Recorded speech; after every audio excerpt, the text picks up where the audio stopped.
कवि के साथ काफी कार्यक्रम में आज चौथा दिन है और हम सबके बीच पुकार लगाने के लिए साहित्य सम्मान कार्यक्रम के लिए शिक्षा के इस पटल को और अच्छी जागृति देने के लिए झरना माथुर जी का आह्वान करते हैं। झरना माथुर जी देहरादून से जुड़ रही हैं हम लोगों से। इनकी शिक्षा के क्षेत्र में और बाकी सभी को प्रेरणा देने के लिए इन लोगों ने बहुत सारा काम किया है। समाज में बहुत सारे पत्र पत्रिकाओं में इनके लेख प्रकाशित हुए हैं।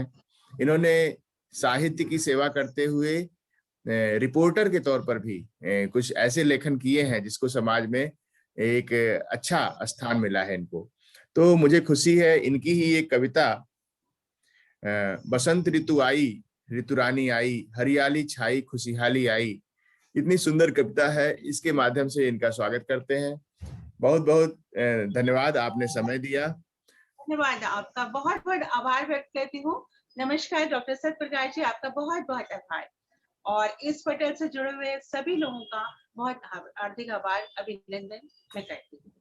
Thank you. आपने जब पहली बार सोशल मीडिया को इस तरह से सदुपयोग करना शुरू किया तो आपके मन में कभी कोई हिचकिचाहट आई कि क्या हम लोग साहित्य के लिए या शिक्षा के लिए इस तरह के कार्यक्रमों को फेसबुक जैसे सोशल मीडिया जैसे माध्यम को यूज करें, तो कोई दिक्कत आपके मन में कभी हिचकिचाहट आई, किसी ने रोका टोका? नहीं, मेरे मन में कभी हिचकिचाहट नहीं है, बल्कि मैं ये भी कहना चाहूंगी कि मैंने फेसबुक का या मल्टीमीडिया जितनी चीजें हैं उन सबका यूटिलाइज किया और मैंने प्रोत्साहित भी किया कि हम लोग इस उम्र में जब पहुंच जाते हैं कि जहां हमें कोई प्लेटफॉर्म नहीं मिल रहा है, तो एक ये फेसबुक बहुत बढ़िया हमारे लिए प्लेटफॉर्म है जिसका हम बहुत अच्छे से उपयोग कर सकते हैं। ये कहते हैं ना कि कोयले की खान है, इसमें तो हमें हीरे और कोयले अपने आप ढूंढने हैं और इसमें अपनी जगह बनानी है, इसका यूज करिए। बिल्कुल। कुछ लोग फेसबुक से यूज हो जाते हैं, कुछ लोग फेसबुक को यूज करते हैं। तो हम कुछ चुनिंदा वैसे लोग हैं जो फेसबुक को यूज करते हैं अपने व्यक्तित्व विकास के लिए और साहित्य धर्मिता के लिए। ये एक रिसर्च भी है। बीइंग ए साइंटिस्ट हमने बहुत सारी रिसर्च की है सोशल मीडिया के माध्यम से, बहुत सारे लोगों के जीवन में उनसे डेटा लेना, उनसे बात करना और इस रिसर्च को आगे तक पहुंचाना कि हमारे आउटकम क्या है। आज हम लोग कुछ हास्य मुक्तक और कुछ श्रृंगार की कविताओं और बसंत ऋतु है उसके हिसाब से कुछ अच्छा काव्य पाठ भी सुनेंगे आपके माध्यम से। पहले आप थोड़ा सा अपना परिचय बता दें जिससे कि लोग जान जाएं, उसके बाद फिर आप काव्य पाठ करें। हाँ जी, मैं बरेली से बिलोंग करती हूँ। मेरी शादी देहरादून में हुई है। मैंने एमए इकोनॉमिक्स और म्यूजिक में किया है और बीएड और एमएड किया है। अदर इसके अलावा मैंने इसमें इंटीरियर डिजाइनिंग का कोर्स, कंप्यूटर और म्यूजिक के कोर्सेज होते हैं वो किया। मैंने 20 इयर्स टीचिंग की है इंटर कॉलेज में और डिग्री कॉलेज में, और कहीं कहीं में मैंने एज ए वाइस प्रिंसिपलशिप भी करी है। और उसके अलावा मैंने अब जो है 4 इयर्स पहले मेरे को घर की परिस्थितियां ऐसी हुई जिसकी वजह से जॉब छोड़ना पड़ा और मैं फिर घर पे मेरे रुकना पड़ा। लेकिन उस समय एक फेसबुक मेरे लिए बहुत अच्छा माध्यम हुआ और मैंने उसके जरिए से अपना लेखन कार्य और मैंने यूट्यूब पे अपना किचन ब्लॉग बनाया और म्यूजिक की क्लासेस लेती हूँ मैं। और मैं अपना साहित्य से जुड़ गई हूँ। जो भाव अंदर छुपे थे, जो नहीं कह पाई किसी से, मैंने लिखना शुरू कर दिया और इसका भरपूर यूज किया। बहुत अच्छा, मुझे खुशी है कि आप खुद को अप्रिशिएट करना भी जानती हैं। बहुत सारे लोग खुद को अप्रिशिएट नहीं करते हैं और इससे धोखा खाते हैं। आदमी को खुद अपने आप से अप्रिशिएट करना चाहिए। जो व्यक्ति अपने को अप्रिशिएट कर सकता है वो दूसरे को भी अप्रिशिएट कर सकता है और उसके लाइफ में वैल्यू डाल सकता है। इसी बात के साथ मैं आपको निमंत्रित करता हूँ, पहली रचना कोई भी जो आप चुनी हो आज के लिए उसे सुनाए, उसके बाद हम लोग आगे बात करेंगे। देखिए, मेरा एक बहुत खूबसूरत सा मुक्तक जो इस लाइफ के प्रति है कि जो हम लाइफ है, देखिए जीवन में कठिनाइयां बहुत है, तो मेरा ये मुक्तक, दोस्तों ये जिंदगी भी एक खूबसूरत गुलाब सी है। दोस्तों ये जिंदगी भी एक खूबसूरत गुलाब सी है, कांटों से भरी पर जीने की चाहत लाजवाब सी है। कांटों से भरी पर जीने की चाहत लाजवाब सी है। और इसी में मैं ये कहती हूँ कि हमारे अंदर, इंसान के अंदर बच्चा हमेशा जीवित रहना चाहिए। अपनी इच्छा को करो लेकिन अपने मन में कहीं ना कहीं बच्चे को स्थापित जरूर करो। जो बचपना होता है उसे मत छोड़ो। और इसी के लिए मैंने इसीलिए इस चीज को करा है। अपने मुक्तक के माध्यम से कहना चाहूंगी कि मन को बच्चा बना लिया है मैंने, मन को बच्चा बना लिया है मैंने, हर फिक्र को दिल से मिटा लिया है मैंने। मन को बच्चा बना लिया है मैंने, हर फिक्र को दिल से मिटा लिया है मैंने। ना अब कोई नफरत है ना कोई उल्फत, ना अब कोई नफरत है, ना कोई उल्फत। तमन्नाओं का बाग सजा लिया है मैंने, तो क्या तमन्नाओं का बाग सजा लिया है मैंने। बहुत और सुंदर। एक लाइफ की चीज होती है कि अगर हम अपनी मुस्कुराहट को बरकरार रखें, तो जितनी मुश्किलें हैं, जितनी परेशानियां हैं, उनको हम इजीली हम सॉल्व कर सकते हैं। ये मेरा खुद का मानना है। और बहुत इसके अच्छा। लिए मेरा एक मुक्तक है कि दुनिया के गम मिट जाए, दुनिया के गम मिट जाए, रिश्तों में मिठास आ जाए। क्या बात। दुनिया के गम मिट जाए, रिश्तों में मिठास आ जाए, मिल जाए हर वो खुशी अगर मुस्कुराना सीख ले। तो लाइफ में व्यक्ति को हमेशा मुस्कुराना चाहिए और अपनी इच्छाओं को पूरा करने की कोशिश करना चाहिए। जी बिल्कुल। 5 फरवरी को आप मीट कार्यक्रम की सदस्य बनी हैं और अभी आज जी कुछ ही दिन बीते हैं। आपने देखा होगा कि हम लोगों के माध्यम से बहुत सारे नए लोगों ने कुछ कुछ बोलना शुरुआत किया है और अपने व्यक्तित्व के क्रम में एक एक कदम रोज आगे बढ़ने की कोशिश कर रहा है। कोई जबरदस्ती जी नहीं, कोई पेन नहीं, लेकिन धीरे धीरे ही सही एक दूसरे को समझना, दूसरे को देखकर कुछ उसमें से वैल्यू लेना और उसके बाद फिर चल पड़ना। आपको जी ये मीट की यात्रा आपको कैसी लग रही है, आप थोड़ा सा बताएं। उसके बाद मैं कुछ और बताता हूँ फिर। मेरे को ये मीट की यात्रा बहुत अच्छी लग रही है। ये मैं कहूंगी, आपका आभार व्यक्त करूंगी जो आपने शिक्षा के जगत में एक ये अनूठा प्रयास किया है। हम सबको इस तरीके से आगे बढ़ने का मौका और बच्चों को और लोगों को मार्ग प्रदर्शित करने का एक मौका मिला है। शायद इससे अच्छा कोई मौका था ही नहीं जो हम लोग इस मीडिया से जुड़ के फेसबुक के माध्यम से एक दूसरे को हम उत्साहित कर सकते हैं, मार्ग प्रदर्शित कर सकते हैं। तो ये तो मेरे ख्याल से बहुत बढ़िया, बहुत अच्छा प्रयास है आपका। इसके लिए मैं थैंक यू। आपका आभार व्यक्त। Thank you. जी जीवन में पहला प्यार जैसे कली में यौवन का निखार हो जाना, हो जाता पुलकित तन, ए हर्षित मन, छिड़ जाती प्रीत जी की मधुर झंकार, जीवन में पहला प्यार। ये कविता आपने स्वर भी दिया है और फेसबुक पर कई जगह पत्रिकाओं में भी छपा है। इसको मैंने हाँ जी वहां देखा तो मुझे लगा कि ये तो मतलब खुल के अपनी बात कहने वाली बात है और कोई व्यक्त नहीं करता है, कोई व्यक्त करता है। तो जी ये कभी कभी शिक्षा अभियान भी किसी का पहला प्यार हो सकता है, किसी का पहला प्यार माता पिता की सेवा हो सकती है। हर चीज जीवन में पहली बार जो होए उसको जरूर अप्रिसिएट करना चाहिए। आपने बहुत अच्छा अभिव्यक्ति की है और मुझे खुशी है। तो अभी आप जो चुनी कविता हो उसको आप सुनाइए, जो आपने चुना हो। अब मैंने जो अभी कविता लिखी है कि मैं ये चाहती हूँ कि हमको देश के लिए या जीवन में कुछ ना कुछ जरूर करना चाहिए। और देश हमें ऐसा, जैसे हम लोग हैं ऐसे लाइफ जी रहे हैं, उसमें कोई फायदा नहीं। कुछ अलग करें, कुछ अनोखा करें, अपने देश के लिए करें, अपने बच्चों के लिए करें। ऐसा करें जो हमारे पदचिन्ह छूट जाए। तो मैंने इसमें लिखा है कि दिल में अरमान अब मेरे यूं मचलने लगे हैं कि ऐसे जिए, दिल में अरमान अब मेरे यूं मचलने लगे हैं कि ऐसे जिए, अपने लिए तो जी चुके, अब कुछ वतन के लिए जिए। क्या बात। जब मौत महबूबा आए तो जश्न ए जनाजा, जब मौत महबूबा आए तो जश्न ए जनाजा हो जाए, नारी में शक्ति भर जाए। इस पंक्तियों पे ध्यान दीजिएगा कि नारी में शक्ति भर जाए, युवाओं में संस्कार भर जाए। नारी बिल्कुल। में शक्ति भर जाए, युवाओं में संस्कार भर जाए, मिट जाए देश की गरीबी, हर भूखा पेट भर जाए। मिट जाए देश की गरीबी, हर भूखा पेट भर जाए, जब मौत महबूबा आए तो जश्न जनाजा हो जाए। क्या बात। जब मेरी अर्थी उठे तो एक कंधा मोहब्बत वाला भी लग जाए, जब क्या बात। मेरी अर्थी उठे तो एक कंधा मोहब्बत वाला भी लग जाए। किसी के दिल में यूं बसू कि एक फूल मेरी चिता पे भी चढ़ जाए, किसी के दिल में यूं बसू कि एक फूल मेरी चिता पे भी चढ़ जाए, जब मौत महबूबा आए तो जश्न जनाजा हो जाए, जश्न जनाजा हो जाए। आपके तो कॉलेज कॉलेज लाइफ की कुछ यादें होंगी जो आपने पढ़ते समय बिताई होंगी, आपने अपने जीवन में बहुत। आप कुछ दोस्तों को अगर याद करना चाहें, वो उनको सुनकर अच्छा लगेगा, उनका नाम या उनकी बातें कुछ हो तो, जैसे कि उनको सुनकर अच्छा लगे कि झरना जी ने मुझे याद रखा। हाँ जी, मतलब कुछ जो फ्रेंड्स थे हमेशा याद रहते हैं। आज हम लोग की शादियां हो गई हैं, दूर चले गए हैं, लेकिन नहीं बात हो पाती। लेकिन फिर भी जब सुख और दुख होता है, जैसे लगता है कि आपस में अपने आप कनेक्ट हो जाते हैं, एक दूसरे से मिलते हैं। और जो मेरी फर्स्ट बेस्ट फ्रेंड थी संगीता अग्रवाल, जो बरेली में है और इस समय वो हाउस वाइफ ही है, लेकिन हम लोग अभी भी बहुत जुड़े हैं। और एक मेरी फ्रेंड है मोना, वो भी मथुरा में है, वो बच्चों को पढ़ाती है, और हम लोग एक दूसरे से अभी भी जुड़े हैं। हमने बहुत पल अच्छे खुशी के सुख दुख अपनी हर चीज लाइफ की शेयर की है। नहीं मिल पाते, नहीं बात हो पाती, पर जब भी होते हैं तो एक दूसरे के लिए होते हैं। उन्हें और एट उन्हें प्रेजेंट उन्हें जरूर अच्छा जी, लगेगा जब उनको बहुत अच्छा लगेगा जब आप यहाँ उनको याद कर रही हैं, एक तरह अब से एक एक निमंत्रण भी है। मैं एक हाँ बिल्कुल। एक मैं जरूर कहना चाहूँ कि जो मेरे कॉलेज टाइम में मेरे साथ मेरी सीनियर, मेरी head of the department doctor Anupama Saxena, जो मेरे लिए एक बहुत अच्छी मित्र, मेरी माँ, मेरी सहेली, हर रोल उन्होंने मेरी लाइफ में अदा किया है। मैं उनका इस माध्यम से शुक्रिया करना चाहूंगी।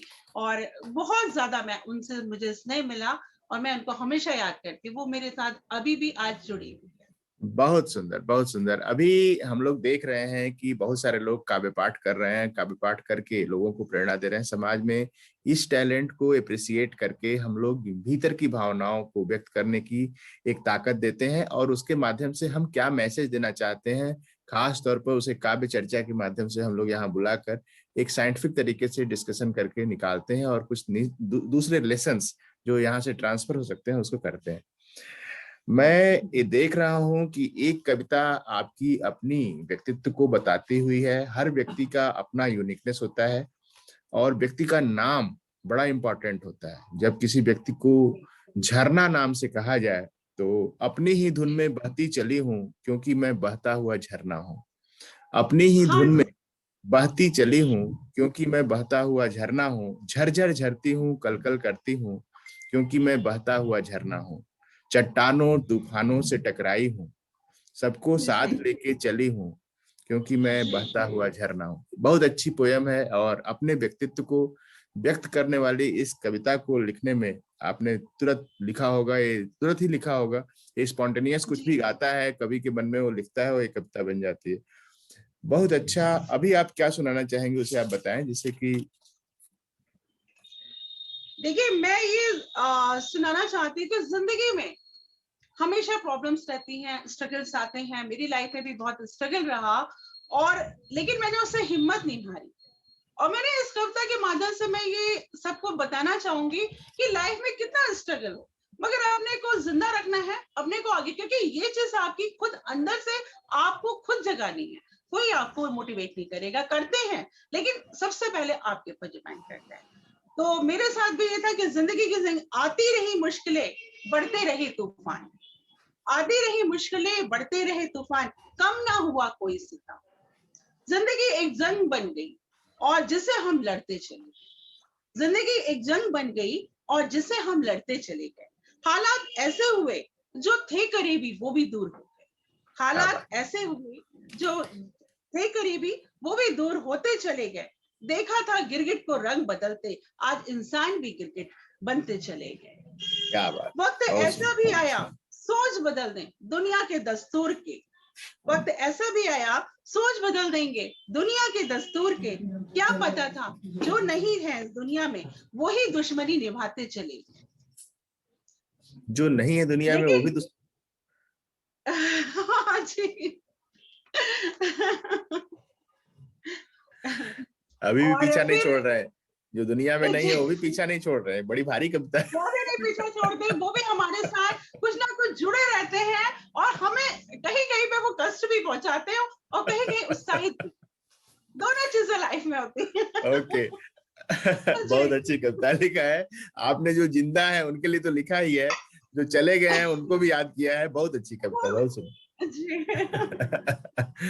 अच्छा, तो अभी हम लोग कुछ बातें, जैसे मीट कार्यक्रम शिक्षा का अभियान का कार्यक्रम है, इसमें हम लोग जी, कोशिश कर रहे हैं कि बच्चे भी जुड़ें, और उनको जो जी, आप टीचिंग टीचिंग कर सकें, जिससे कि बच्चे अपने को हिचकिचाते हैं, स्टेज फियर होती है, वो व्यक्त नहीं करते। इनके लिए यदि आपके पास कोई प्रोत्साहित करने वाली कविता हो तो उसको भी पढ़ें, यदि हो तो अभी। आ, तो देखिए, जिंदगी में कुछ यादें हैं, अपने से किए कुछ वादे, जिंदगी में कुछ यादें हैं, अपने से किए कुछ वादे हैं, कुछ कर गुजर जाने के इरादे हैं। जिंदगी में कुछ यादें हैं, चुनौती से भरे धारे हैं, चुनौती से भरे धारे हैं। उम्र की सांझ भी के किनारे हैं, पर अब भी आशाओं के सहारे हैं। जिंदगी में कुछ यादें हैं, हो ना हो जिंदगी में रहते हैं, यही सोच के दिल में रहते हैं। आज जिंदगी तुझे जीना चाहते हैं, जिंदगी में कुछ यादें हैं। मतलब हमारी जो भी मेमोरीज हैं या हमारी जो अपने से जो भी हमारी इच्छा थी, उसको जरूर पूरा करना चाहिए और उसके बिल्कुल। लिए तत्पर रहना चाहिए, याद दिलाना चाहिए, याद रखना चाहिए कि हम क्या चाहते हैं लाइफ में और हमें बहुत क्या सा करना है। बहुत सारे लोग घबराते हैं अपने को व्यक्त करने के पहले, या कोई प्रोग्राम हो तो उनके भीतर आता है कि हम घबरा जाते हैं, और उनको कोई भी कार्यक्रम करने से पहले जैसे उनको एक डर लगने लगता है। ऐसा होना नहीं चाहिए। नॉर्मली बिल्कुल सामान्य तरीके से चीजों को लेना चाहिए और सरस रहना चाहिए। जैसे झरना आपका नाम है, लगातार अनवरत चलते रहना, कोई स्पॉन्टेनियस कुछ भी ऐसी बात नहीं। आपने बहुत अच्छा सुनाया है। अभी मैं कोशिश करता हूँ और याद करने की, पिछले कार्यक्रम में आप जिन लोगों के साथ अभी कार्यक्रम की हैं अभी लाइव, क्या उनका नाम लेकर उनको बता, इस कार्यक्रम के प्रति जागरूकता बनाने के लिए कुछ करेंगी? आप उन्हें पुकारिए यहाँ से कि वो भी इस मीट कार्यक्रम में आए और कोविड-19 के अपने अनुभव को यहाँ हम लोगों के साथ शेयर करें, जिससे कि हम लोग इस जो अभियान चला रहे हैं इसको और गति दे सकें।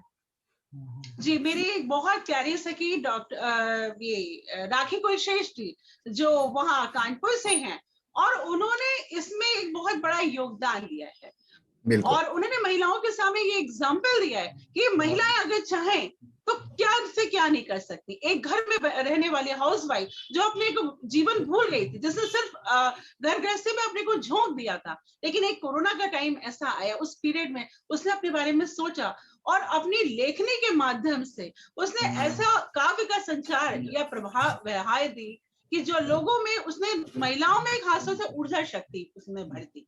और ये एक बहुत बढ़िया चीज थी जो उनके लिए मैं उनकी इस प्रयास के लिए नमन करना चाहूंगी। और मैं चाहूंगी कि कभी आप उनको बुलाएं और उनके एक्सपीरियंस को अपने साथ और लोगों के साथ शेयर करें। बिल्कुल। जी अब आप कोई कविता जो आपने चुनी हो खास तौर पे बसंत के लिए या होलिकोत्सव कार्यक्रम जो हम लोगों का होने जा रहा है उसके लिए, आप जो भी चुनी हो आप हाँ उसे जी, व्यक्त मैंने एक बसंत ऋतु पे ही लिखी है, गीत लिखा है मैंने, और मैं आपको वही सुनाना चाहती हूँ। चलिए मैं वही सुना देती हूँ आपको। बसंत गीत है मेरा लिखा हुआ, अभी रिसेंटली ये कई पत्रिकाओं में और सब जगह अभी छपा भी है मेरा। तो बसंत ऋतु आई, ऋतु रानी आई, बसंत ऋतु आई, ऋतु रानी आई, हरियाली छाई, खुशहाली आई, हरियाली छाई, खुशहाली आई, सज रही धरती, सवर रही प्रकृति, श्रृंगार हो रहा है माँ तुम्हारा, सज रही धरती, सवर रही प्रकृति, श्रृंगार हो रहा है माँ तुम्हारा। दिन कर भी आए, रश्मि रति लाए, मन भावन है,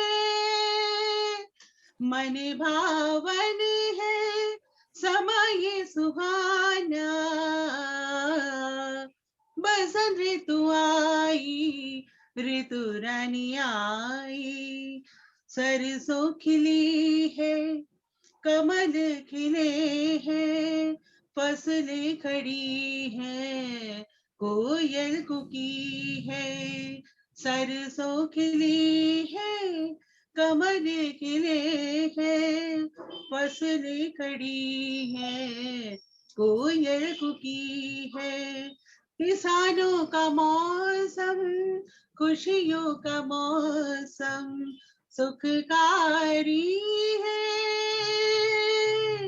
सुखकारी है, दिल है मस्ताना, बसंत ऋतु आई, ऋतु रानी आई, हरियाली छाई, खुशहाली आई, बसंत ऋतु आई, ऋतु रानी आई,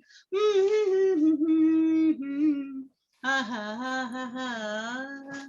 बहुत सुंदर। यही रचना मैंने पढ़ा था, लेकिन इसको इतना सुंदर स्वर में गा नहीं सकता मैं, और इसीलिए मैं ये काव्य का ये साहित्य सम्मान कार्यक्रम आयोजित करता हूँ, क्योंकि जो भाव कवि लिखता है वह व्यक्त वही कर सकता है। इतने सुंदर तरीके से आपने किया है, बहुत सारे लोगों के लिए प्रेरणा कविता बनेगी, और इसको बच्चे भी दोहराएंगे बहुत जल्द ही। बच्चों के गले में ये सिद्ध हो जाएगी। बहुत अच्छी, बहुत अच्छा स्वर आपने दिया है। इसको जब बच्चे सुनेंगे तो इसको दोहराने की कोशिश करेंगे। बहुत अच्छा लगा इस कार्यक्रम में आपका स्वागत करके। अभी मैं एक अनुज्ञा कार्यक्रम का एक हवाला देता हूं आपके सामने। अनुज्ञा कार्यक्रम खास तौर पे उन्हीं लोगों के लिए है जो सत्य नारी शक्ति का एक प्रोजेक्ट है, जिसमें जो महिलाएं अपने जीवन में शादी के बाद अपने घर गृहस्थी के कारण अपने मूल टैलेंट जो उन्होंने सीखा होता है जीवन में, वे छोड़कर जब अपने घर बसाने के लिए आती हैं और बड़ी जिम्मेदारी को पूरा कर लेती हैं, तो इस उम्र में लेट फेज में उन्हें एक सेकंड स्टार्ट देता है अनुज्ञा कार्यक्रम। वे सभी लोग जो अपने जीवन में कुछ भी पीछे कर रहे हो या सीखे हो या कुछ दूसरी बार करने का मन हो, और तो ये सोशल मीडिया के माध्यम से, ऑनलाइन के माध्यम से हमसे जुड़ सकते हैं और घर बैठे अपना सेकंड स्टार्ट शुरू कर सकते हैं।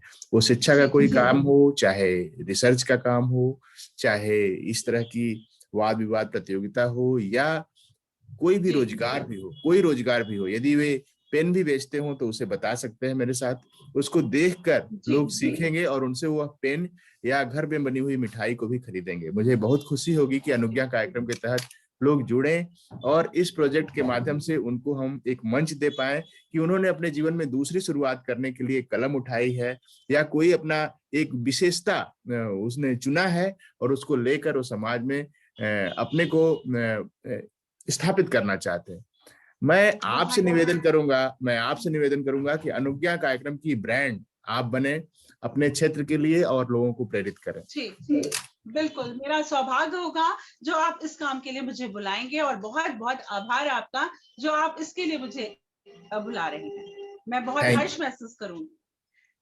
अब मोहब्बत मौसम का भी एक कविता सूर्य प्रभा में आपकी छपी थी, पता नहीं वो आपके पास है कि नहीं इस समय।